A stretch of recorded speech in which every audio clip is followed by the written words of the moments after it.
Narito ang mga players na mas magta-thrive sa modern NBA basketball. Mas maganda sana ang takbo ng career ng mga players na ito kung ngayon sila naglaro sa NBA. Number 1, Andrei Kirilenko. Kung pagiging versatile defender lang ang usapan ay tiyak si AK-47 na ang prime example niyan. Isang 6'9 forward with a lengthy wingspan, nakilala si Kirilenko bilang isang player na kayang depensahan mula point guard hanggang center ng kalaban. His long arms combined ng kanyang elite timing ay kayang-kaya depensahan ni Kirilenko ang paint mula sa mga inside scorers. He also has quick feet at lateral movement na inaalaw siyang depensahan ng quick guards ng mga kalaban. In his best stretch of season sa NBA ay napangalanan siyang NBA All-Star noong 2004, naging NBA Blocks leader noong 2005 at napabilang sa 3 All-Defensive teams in 3 consecutive years. Hindi nga lamang depensa ang kayang i-offer ni AK-47 dahil isa rin siyang decent scorer. Nagtala nga siya sa kanyang All-Star year ng 16.5 points, 2 steals and 2.8 blocks per game. Kung ngayon nga naglaro ang player na ito, ay maglalaway ang mga NBA teams just to get AK-47. Kung may modern comparison naman siya ay masasabi nating kagaya ng isang Draymond Green ang player na ito, with less playmaking and more scoring sa kanyang basketball arsenal.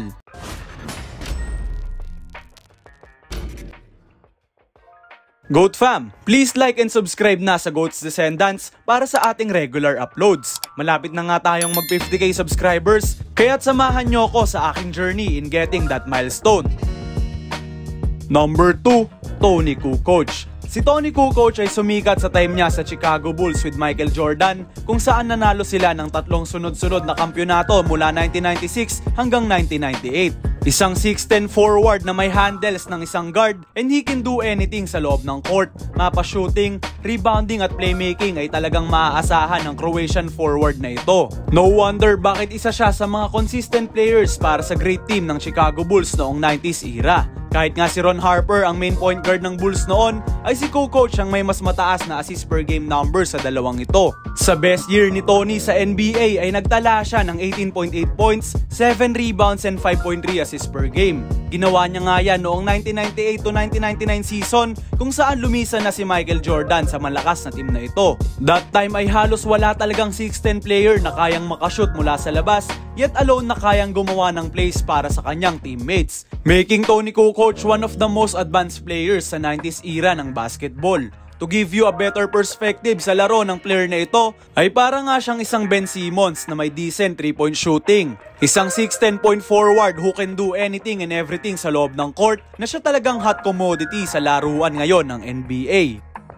Number 3, Mehmet Okur. Si Mehmet Okur ay nakilala sa Utah Jazz noong mid-2000s bilang starting power forward center nila sa kanilang formidable team noon. Isang 6'11 big man na may elite touch mula sa labas. Isang rare combination noong makikita ang matatangkad na players with great 3-point shooting, making Okur advance para sa kanyang era na nalaruan sa NBA na sa kadalasan ay slow-paced at grind it out ang game style. Nagtala siya sa kanyang lone all-star season noon ng 17.6 points, 7.2 rebounds and 2 assists per game para sa Jazz. At bukod nga sa shooting ay elite rin ang rebounding ng player na ito, GOAT fam. His big body allows him to position himself sa loob ng paint para sa mga timely rebounds for his team. That combined sa 37.5 3-point shooting ni Okur, isa talaga siyang advanced basketball specimen ng kanyang panahon. He played for 7 seasons sa Utah bago maglaro para sa New Jersey Nets, kung saan niya nilaro ang kanyang last basketball games dahil na rin sa maraming injuries ng kanyang katawan.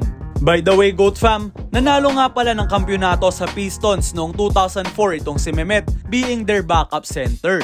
At kung meron ngang modern comparison ng Turkish big man na ito, ay para nga siyang mold ng Brook Lopez at Miles Turner ng modern NBA. Mga malalaking sentro na kayang makashoot mula sa 3-point range.